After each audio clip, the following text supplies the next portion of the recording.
What's up everyone, welcome back to another Avid Basics video. In this one we're going to take a look at keyboard shortcuts, a topic that should be a nice and quick video, but long-time viewers of the channel will know that I'm not exactly great at those. But what we'll cover is why keyboard shortcuts in Avid are so essential, how to make them, and a number of my favourite ones, including some that, even long-time Avid users might not be quite as familiar with, but really helpful, definitely recommend. So let's get started.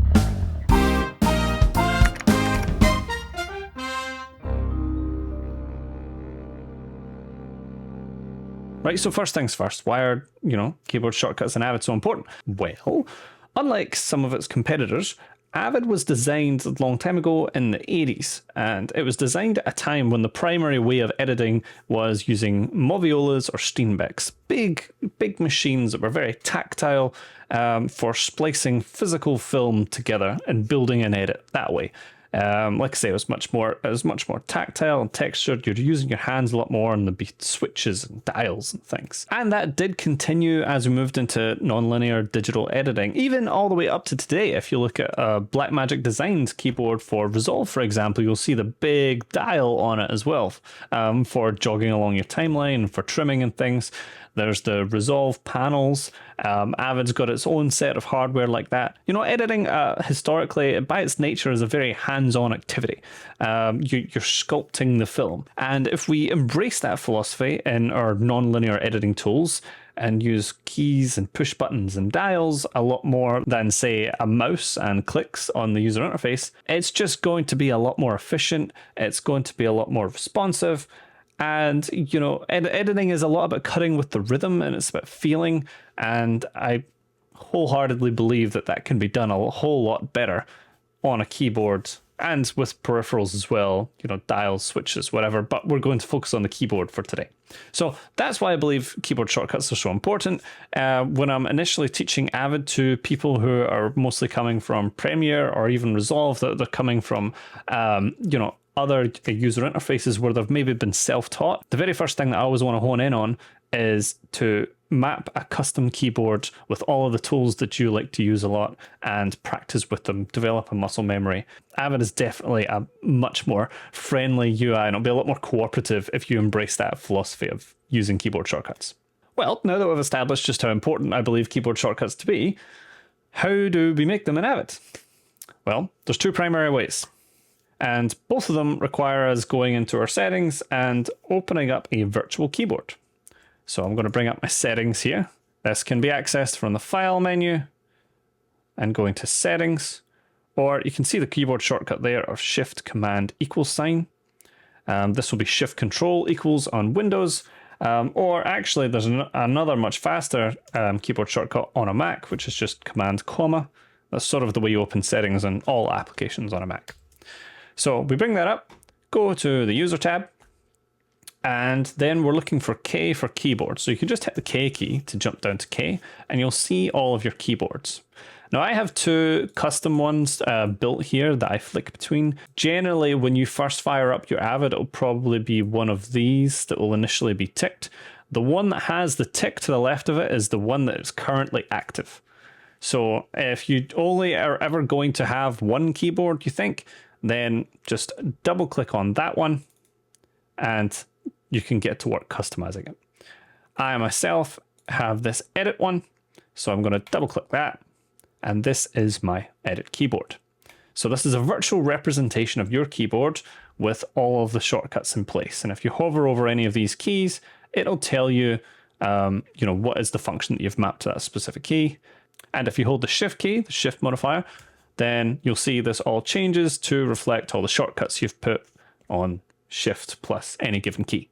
But of course, this is just showing us the keys that we've already got on the keyboard. How do we put new functions on there?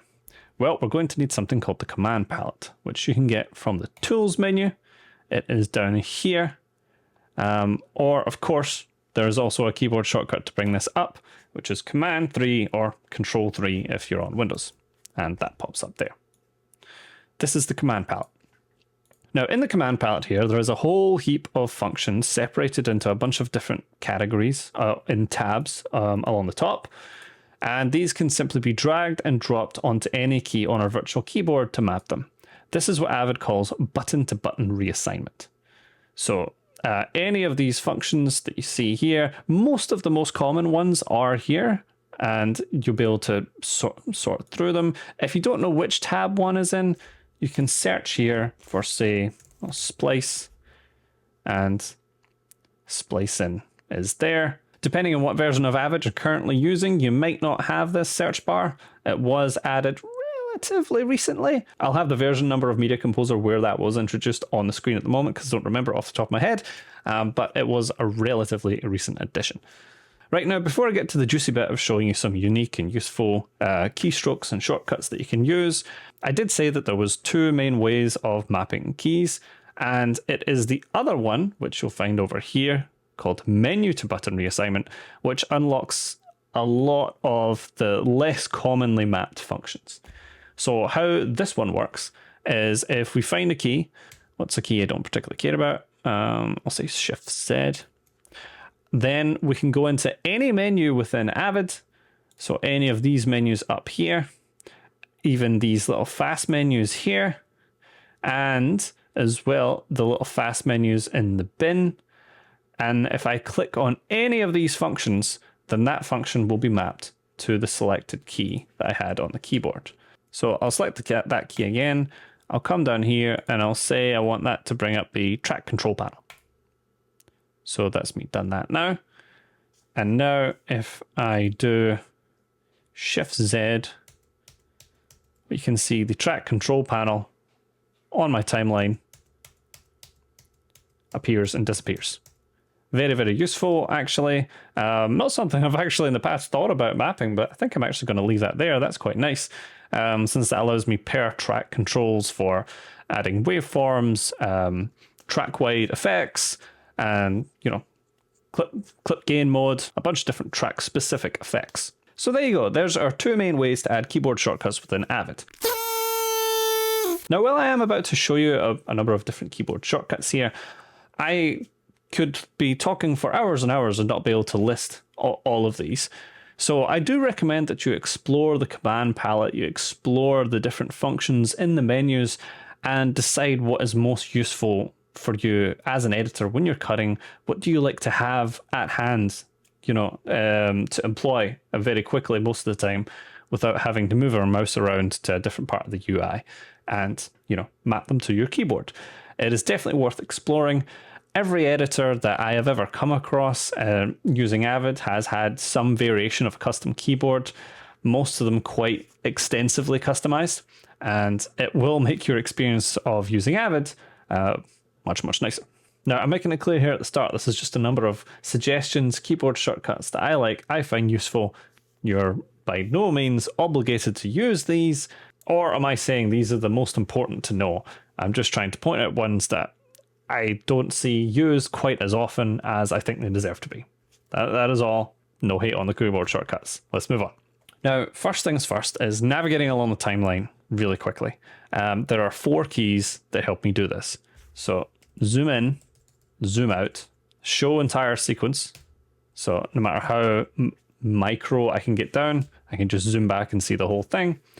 And zoom to selection, which is one I particularly like, especially because I normally, not in this particular sequence, because I was just cutting a trailer off of a master file, but if I am on a larger timeline, I normally have a whole bunch of color-coded stuff, so I can see at a macro level roughly where I want to go to, and then I can use this zoom to selection function, which allows me to select a range. So say I just want to look at this bit, and then that range will become my timeline.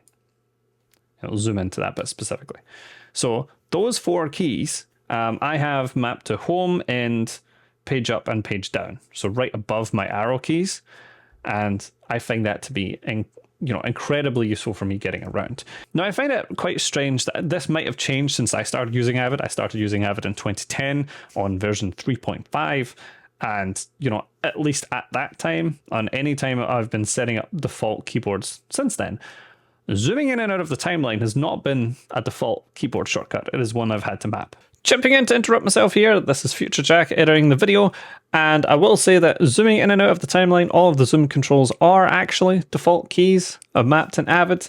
You can tell this by the fact that the default keystrokes use the command key, which is another thing that you should know, that any keyboard shortcut using the command key or the control key in Windows is a default one that cannot be changed. This is why you can use the shift modifier in the command palette, but you cannot use the command or control modifier. That is a set keystroke to bring up specific essential default tools within Media Composer. In just a minute, you're about to see me bring up the timeline fast menu and then go into the zoom submenu where you can map the zoom controls. Since I like to have them on a specific keystroke anyway, that's the way I've always had them. But if you do go into those and highlight over, it will show you the default keystroke for operating them all anyway, which is like Command brackets and Command J. You're using holding the command key and using a keystroke on sort of the right hand side of the main part of the keyboard. And if you're on Windows, this will be the same, but with the control key. So with that in mind, when you're mapping these can be found down here in the timeline fast menu under zoom. And there it is, like I was just saying before, all of the default keystrokes. So you can use those or you can map it, entirely up to you. So I am currently using zoom in, zoom out, show entire sequence, and zoom into region. There is also zoom back to last view, which is the last view you had. So you can toggle between, two views. So maybe the whole timeline and, zoomed into a section if you just wanted to quickly get a point of reference. But that's not one that I really use much. It's only a few taps quickly for me to zoom out and zoom in again if I needed to. Now, another thing here that is actually a bit of a pain point for a lot of people moving to Avid from other NLEs is the trim and segment tools. So your segment is your tool to select clips, and the trim tool, self-explanatory, is the trim tool for making trims. Now we have two variations of both the segment and the trim tools. The red one being for overwrite, which is a bit more destructive. This is to select and hit delete. This is going to delete and leave a space there. Also, if I was to edit out using the red trim tool, then we have the same result. It is just removing stuff and leaving a filler gap in its place. Whereas if we were to use the yellow trim tool, it is trying to maintain sync, and you can see it's pulling the entirety of the timeline along with it. And this is because our sync locks are on, which are over on the left next to our tracks here. I've got it on all tracks just now. And so your yellow trims and yellow segments are going to try to respect that sync lock. Now, the issue here that a lot of people have is the Smart Tools function of dynamically changing between these tools. If I hover over the top of a clip, it is the red version. If I hover over the bottom, it is the yellow segment, and the same thing would apply over a cut point. If I hover over the top, it would be red. Over the bottom, it would be yellow. Now, this sort of dynamically changing as it hovers can be a bit finicky, especially if your tracks are getting quite, thin and small. I mean, the default size for video tracks already is a bit small. And so my solution to this is two toggle keys, which I have mapped to F9 and F10. And so you can see here, currently with my segment mode, it has both tools enabled. But if I hit my key, it toggles between none, red, yellow, and both. And so I can just toggle between them by hitting that key to get the one that I actually want for any given moment. And that way I'm not accidentally using the wrong one by hovering over the wrong portion of the timeline, and I can be a bit more precise. But it's also very quick and easy for me to quickly toggle between them. And the same thing goes for trim. So that's one that I can definitely recommend having to the timeline. It's one that I've always liked having there. It can be found in the Smart Tools tab of the command palette, right here. Segment mode toggle, trim type toggle. Right now, next up, you may have noticed just before I was dynamically switching the timeline view to show different track sizes, which was in order to give us bigger video tracks for demonstrating the Smart Tools. We can customize the layout up here by selecting the relevant tracks. And say if I want my video tracks to be even bigger, I can go big, big, big, big, big, big. Say if I only wanted V1 and 2 big, because I want it to be for finessing cut points, you just select the tracks that you want to change, and Command K, obviously Control K on Windows, will make it smaller, and Command L will make it larger. And then once you have this set up the way that you like it for a specific task, you can then come down here, click the drop-down menu and hit Save As, and then you can type in a name for the template. So I'm going to say, you know, V1, 2, focus. And then you'll be able to call that up whenever you need. And this is a function I really like, especially for dealing with effects work or transitions or cut points or moving around some video. And of course, we can map these different views to keys. So while you're in the command palette, I believe it's under the More tab. Yep, here it is. We have TV1 through to TV8. So TV is timeline view. So I can set timeline 1 to be video, timeline 2 to be audio, and timeline 3 to be V1/2 focus, and 4 to be default. Oh, please note, by the way, that if you're ever making custom timeline views, default isn't an option by default. So before you make a custom one, just hit Save As on whatever's there, or you know, by default, and just save it as default so you can revert back to it when needed. I do find that to be a bit of a strange behavior, but it is what it is. But yes, for sound editors who may want to just make the timeline all sound really large for them to work with, or for you know, doing effects work, this can be a really useful function to be able to toggle and switch your view around between, which is definitely something I would recommend doing. Speaking of switching your view around, you'll notice that here along the right panel you have these different buttons for edit, color, effects, and audio. They are there by default, and I've made one down here called Avid Assistant, and these are your workspaces. These will completely rearrange your UI to a specific layout tailored for a specific task. And, you know, there is default ones there, but you can customize them, tweak them, change them to however best suits you. I do have mine tailored and tweaked at the moment. I can cycle through these, but it mostly throws a lot of stuff over to the other monitor, as you can see. So for reference, this is what my 4 main workspaces look like. You can see that each of them are quite different, tailored to specific use case of edit, effects, audio, and color work. And the Avid Assistant workspace is set up specifically for doing these videos, where it all gets put onto this smaller monitor that is a 16:10 aspect ratio and a bit more reasonable for recording these videos. But of course, we can have these mapped to keys, as I do. So there is a tab specifically for it, Workspaces. Even before the Avid redesign, where these buttons, big icon buttons, were put along the right to try and mimic Resolve and Premiere, Avid has always had Workspaces. Previously, they were just in the Windows menu, Workspace, and then you could select them there. But I think, you know, new editors coming from new NLEs didn't think that that was a thing. So just to make it a bit more obvious, these buttons were added. And in the command palette, under Workspaces, we can map them to keys. So when I am cutting, I will tend to only really use the main 4, because since I have them tweaked to specific layout for doing exactly those tasks.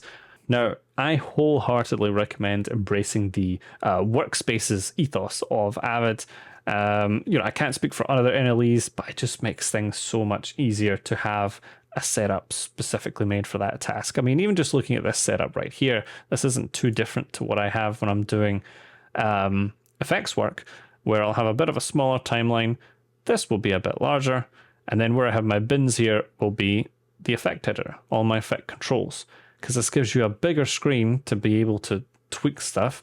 You're not broken into your source record monitors and looking at a small screen. Yeah, just make things easier for yourself and have custom layouts for each task. Right, now I've got my list here of keyboard shortcuts that I want to show, and I was just going to go in order of the list as I've written down, but I think that's a bit dumb. So I'm just going to go through it and show the ones that are on the command palette first and where they are, then I'll show the ones that are in the menus. So let's continue on with that in mind. So next up is audio scrub. So I personally don't know why people like this. I only really use this for jogging one frame at a time when I'm trying to sync a slate, but it is something that's very popular, and it can be found in the command palette under play down here. It used to be that this was activated in Avid with the caps lock key. Now this is no longer the case, hasn't been for a good few versions. You can still hold shift and jog along to do it that way, but if you want to be able to toggle audio scrub off and on to use how you wish, you're going to have to map it to a key, or at least to the UI. Right, now moving into the edit tab of command palette, there's quite a few here. So first off, I'm going to do top and tail. So top and tail is a really great way to quickly do some edits. So essentially what it's going to do, if I hit tail, it's going to mark in, mark out, it's going to suck out that section. So it's essentially editing from wherever the playhead is to the tail or the top of that clip. So instead of me going mark in, mark out, and then lift edit, I can just park myself on that frame and I can hit tail. Boom. Now because I have all my tracks selected, it's just editing from here to the tail of the sequence. If I want to just do that clip there, then I would just have V1 enabled, and because I've got all my sync locks on, it's going to do the same thing as before when I had my marks. So I'm going to hit tail. So there we go. So you can do some very quick editing this way just by using the playhead. So now I want it to begin here. I can hit top, and now it begins there. And you can trim down and edit things this way very, very quickly. Next one is add and edit. So add and edit is more or less the same as in Final Cut X. They call it the blade tool. I believe Premiere calls it something similar, where you're just, cutting through the middle of a clip and splitting it into two. So just to demonstrate, I have it mapped to my H key. I add and edit, and there we go. This clip is now 2 clips as opposed to just 1.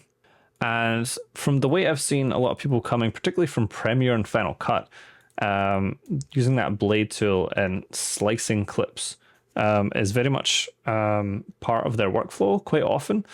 And so this is a button that they're always looking for to, add edits to splice clips like this. And then they're going to move this one elsewhere like that. It's not something I really use in my workflow. I don't think it's quite tailored to the Avid workflow, since the segment tool isn't always as cooperative as maybe the selection tool in Final Cut, for example, is to just clicking and dragging stuff. But if you're looking for how to split a clip and add and edit, that's where it is. It is in the command palette under the edit tab right there. Now we also have a sync lock all tracks button. This is one I use a lot. And you can see there's our sync locks there. It used to be we had to click these to individually select, or we could click the one in the TC1 track, which would do all or none. But now we have a key for that. So we can just hit our button and it'll toggle all of those on and off, which is very, very nice. If you want to move a clip up and down, but keep it exactly in sync, you can, of course, hold the command key and drag and it will snap to edits. Or you can just click it and move it up and down with the arrow keys. I do believe this is now mapped by default. It didn't used to be. It used to be that the default Avid keyboard up and down was to switch angles in the camera. But now up and down is to move clips up and down. Also a function that seems to be quite popular with people coming over from other NLEs. Now, one last one I want to point out in the command palette tab before we move on is cycle, picture, and sound. This one's quite nice. So I've set this to an active palette, so all these buttons will just work when I click them. But you see here, as I click this, that down in my tracks, it's toggling between video, audio, everything, and nothing. Now, this is a really nice way if you want to just do, say, an AAF export of the sound, or just an AAF export of the video, or you want to export wave stems, to quickly deselect the video but keep the audio, or vice versa, selected, without having to hold shift and click and drag. If you've got a lot of tracks, this is a very quick way to do that. And it's something that I only discovered about a year and a half ago, and I've employed into all my workflows since. It's been a very welcome addition. Right, now moving over into the effects and 3D tabs. Now, I'm not going to talk about all of these tools or any real specific ones here. I just want to draw attention to these tabs and encourage people playing about with their Avid to explore them, because it's not something I see a lot of Avid editors using. And say if I wanted to play around with the sizing of this clip, right? So I'm going to put a 3D warp on there, and then I'll open it up in Effect Editor. Rather than, say if I wanted to crop the top a bit, for example, rather than going to crop and then sliding the slider for top, right? Isn't it much easier to hit the button for crop, which then activates these controls, and then I can just crop it to exactly what I like in the canvas. Probably more similar to what you would do in other NLEs or in, visual effects apps. Like I said, we're getting back to more tactile, buttons directly for things rather than sliders and information. So all of these keys right here, in terms of moving around the X and Y position, scaling we can also do. So I'll change this to scale, which allows me to click and drag, but also, scale like that. There's reduce and enlarge, which is Avid's way of saying zoom in and out, but differentiating from zooming in and out on the timeline. It's just zooming in and out on the picture for viewing purposes while you're working. They call it reduce and enlarge. It's in the effects tab.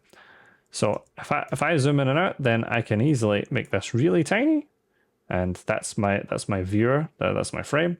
Or I can make it really big. I can position her within the frame. So I definitely recommend that when you're doing your effects work with an Avid, to play around with those keystrokes and those tools, because it can just make a lot of things a lot easier and save you a lot of time. And I will admit as well, that is the reason that under my keyboards I have a separate keyboard for effects, because I wanted to map all of those effects keys and I ran out of room on my keyboard. So I switched to this effects keyboard whenever I'm doing effects work. Right now in the multicam tab, which is next up here, we have a bunch of your standard multicam controls. I'm just going to give a bit of an overview here, and then if you're working a lot in multicam, I would strongly recommend mapping these to keys. If you're not, then you don't need to use, waste keys on them. But quad split is probably the one I'm using most commonly, which only seems to work, I think, if I'm in a dual monitor. But what it does is it will show me in the source monitor where I'm currently at, and it will show me both angles. And so I can scrub along and see both angles, up to 4 angles in quad split, if you have 4 angles in the group. But there's also a 9 split version. So you can see up to 9 if you have that many different cameras going at once, if you're on a reality show or something, and you can toggle back and forth. And if you have this on a timeline, once you enable quad split, you can play down and you can actually build a line cut just by clicking the angle you want at the right time. And then clicking, to select this angle at that line, and you feel the moment the lines come up, select the other angle, and then when you finish doing that, you'll notice it's changed on your timeline to respect your line cut. So the multicam tools in Avid I find to be extremely comprehensive and very, very useful. Now, quad split and 9 split will allow you to view your group in live and all your angles. Now, swap cam bank will swap to the next 9 group set, I believe, if you have more than 9 angles. Previous in group and next in group will just cycle through them if that's what you want to do. And multicam 1 through 9 is assigned to a specific camera, whether it's camera 1, camera 2, camera 3, up to 9. And if you were doing an extensive multicam setup and you wanted to do a line cut like that, a live cut, you could have 1 through 9 mapped to, say, keys 1 to 9. and then just click the right key any given time to switch to that angle, you know. So your multicam tools are there. They are rather extensive, and if you're working in a multicam environment, definitely utilize them. Next up in the command palette, we've got tracks. Now, most people in Avid, I see, do use tracks to a certain degree to say activate and deactivate tracks. But what you can actually do is you can also use this to monitor tracks. Say I have my timeline and I keep jumping down to do some effects work, and my monitor, which is this bit here, keeps jumping down because I have auto monitoring turned on, which is on by default. But I want to keep my monitor up to the top track, say. Or say I'm about to do an export and I need my monitor to be monitoring everything because I want everything to be included in the export. Well, then you could have, you know, if you're always going to have, say, 8 tracks on your timeline, like are here, what you could do,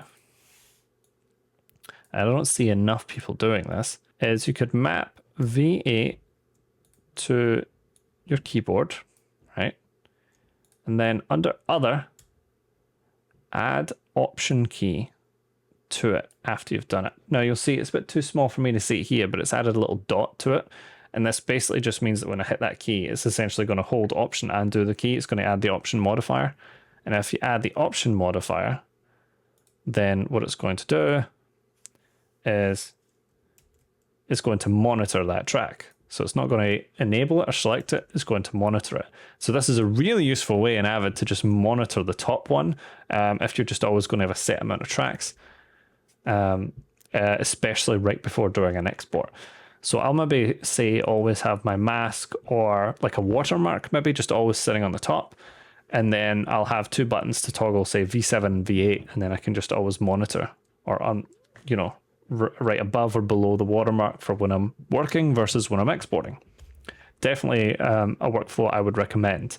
And if you're someone who really likes macros like me, it allows you to build in some fun, nifty script macros for exports.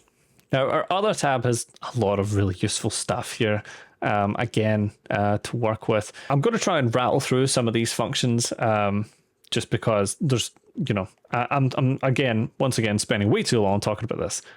So toggle source record and timeline is a really great way to toggle your timeline to be representing what's in the source monitor versus what's in the record monitor. So if I want to be very precise about getting a piece of a clip before I cut it in, I won't do it here in the record monitor. I'll do it on the timeline. So let me say I'll grab a clip here like this. I wouldn't go here and mark out. I would slide here because it allows me a much finer degree of control, and you know, I could then cut it in from there. That is probably my most used key, actually, is an essential part of my workflow because I like to load all of my rushes into a sequence, load it into the source monitor, and then cut from there. I don't like going back and selecting clips again and again. And so I'm always toggling back and forth to the source and record. When I toggle back to my source, there's all of the rushes for that scene. Now, this one is something that every Avid editor uses, but if you're new to Avid, something you need to know is match frame and find bin. This is something we do literally all the time because we kind of need to. So if you are scrubbing along to, say, a new scene and you then need to make some changes, find a new take, whatever, so you need the rushes for that scene, you can hit match frame, which will load that same clip at that exact frame in your source monitor, which can also be really useful just for making tweaks to that clip. But then if you hit the find bin key, it will open that bin and select that clip in the bin. So then you have access to all of those rushes. So yes, it is a very useful set of keys. I have them right next to each other on my 3 key and my 2 key. So I'm just tap them both in quick succession when I need to get back to the rushes bin. But quite often you'll be using match frame on its own as well. Now we can also nest clips, or what Avid calls collapse.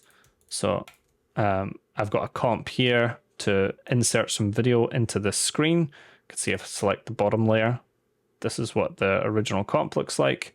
I'll put this back to a single monitor so you can see. And then that layer and that. And then this layer is just sort of put on the top. And that layer is trimmed back and tidied up a bit. Now, if I didn't want this to take up 3 layers of tracks, I can select all of these and use the collapse function to nest them all together there. Nice and tidy. Now, one thing to be aware of is that you can't, it's not quite as easy to undo nesting in Avid. You can do it, of course, by double clicking and then selecting the clips and just dragging them out. That is kind of the best way to undo a nest in Avid, or a simple undo as well if you've just done it by accident.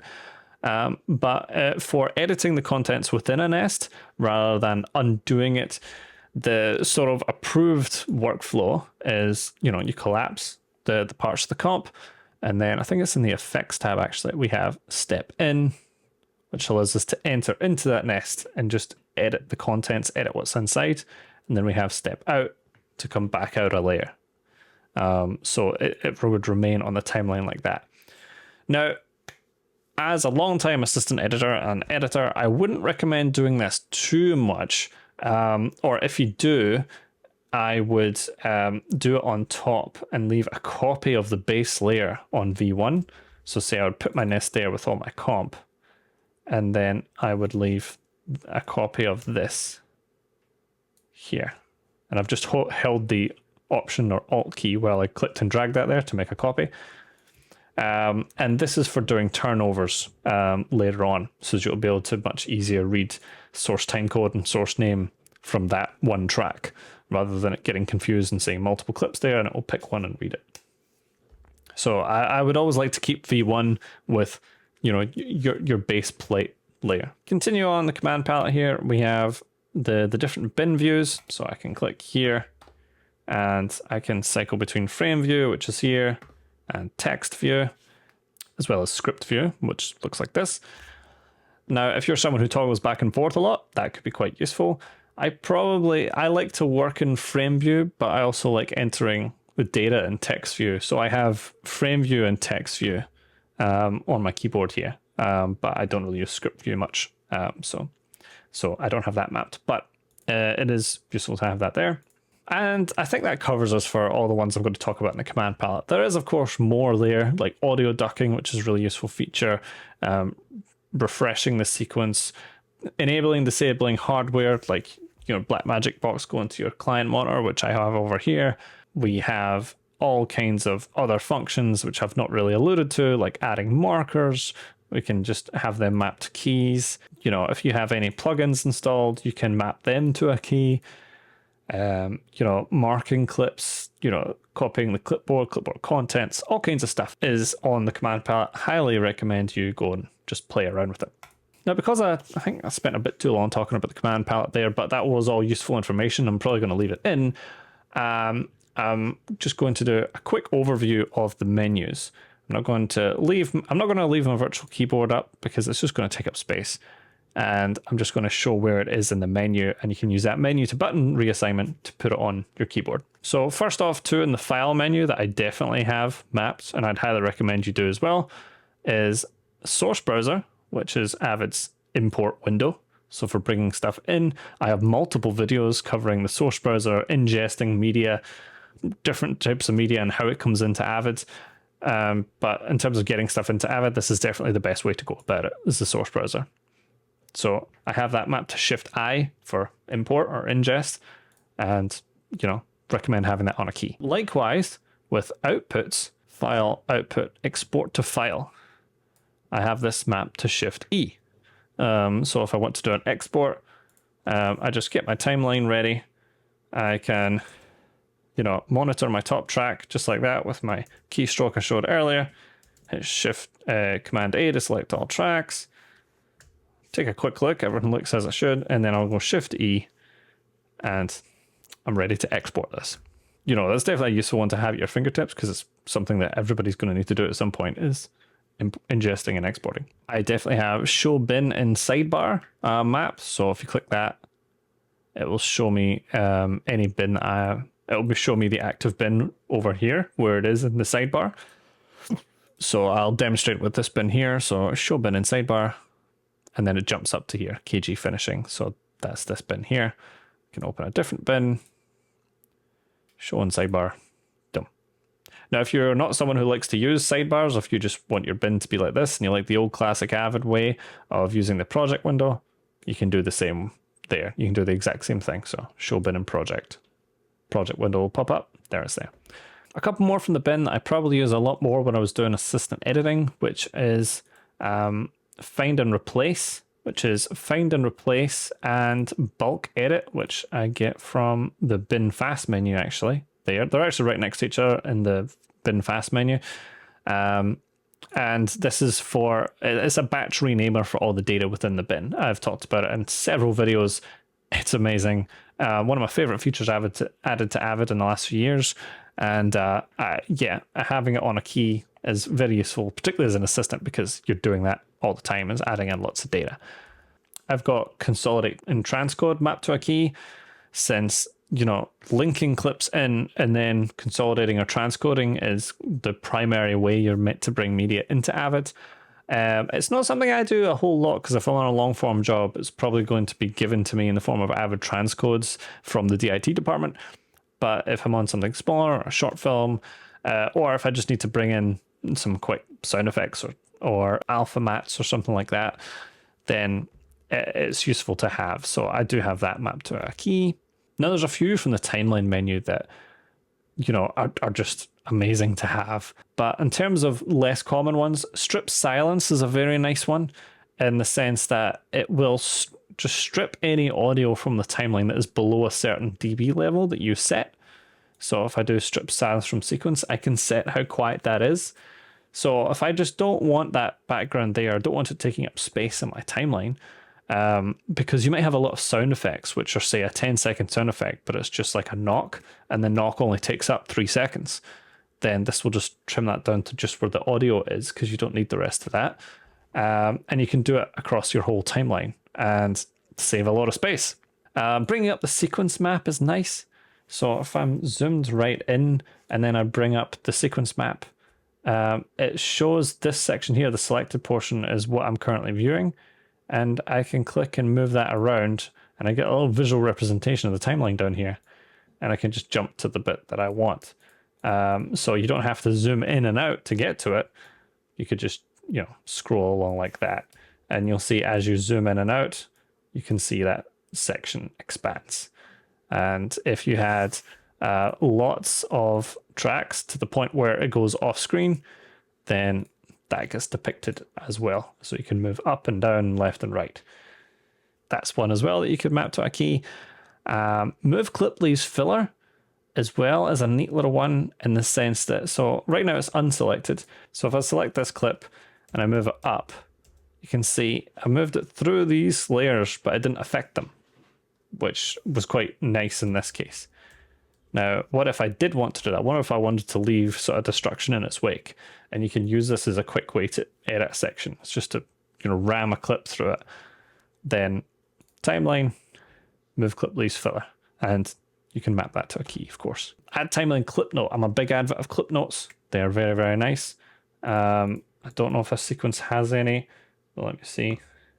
Yes, we've got lots of timeline clip notes here. So this is sort of one step further than markers, you know, where it will give you the track that it's on, the clip name, start and end timecode, as well as duration, which you can show in timecode or in frames, and then your notes. This is really, really useful particularly for turning over to animation VFX workflows, because, you know, you can show that frame duration as well as its exact positioning on the timeline and the name of the clip. I do really like this function, so I have add timeline clip note as well as show timeline clip notes, you know, mapped to keys.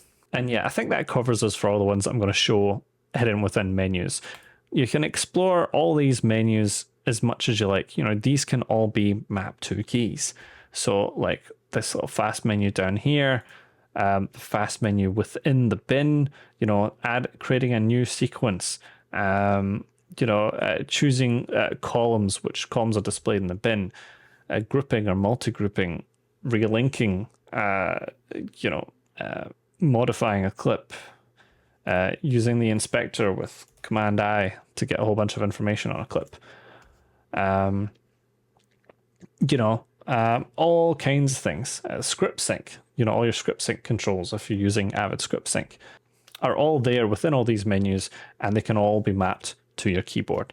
And like we were saying at the start, having a highly customized Avid keyboard based on how you work and the type of tools that you like to use is really essential, I think, to getting the most out of Avid. I think without it, you're not necessarily going to have a great time within Avid. So yeah, I definitely highly recommend trying out some of these ones I've shown you. Explore the command palette, explore the menus, find the functions you like, and map them to a keyboard. So yeah, let me know how you get on. If your favorite functions weren't shown here, then by all means, feel free to tell me about it in the comments. If there's one that you think I might not know about, or one that you think I should know about, please, by all means, tell me in the comments. I would love to learn about it. And yeah, that covers us for keyboard shortcuts and within Avid. Thank you, as always, to Patreon and YouTube members for subscribing with your hard-earned cash. That is greatly appreciated, especially this year. And yeah, I will see you all in the next video. If you've got any ideas for what that should be, please hit me up. As you can tell, with the lack of videos this year, I'm kind of running out of ideas. So please just fire them all at me, and I will get to them as soon as I have time.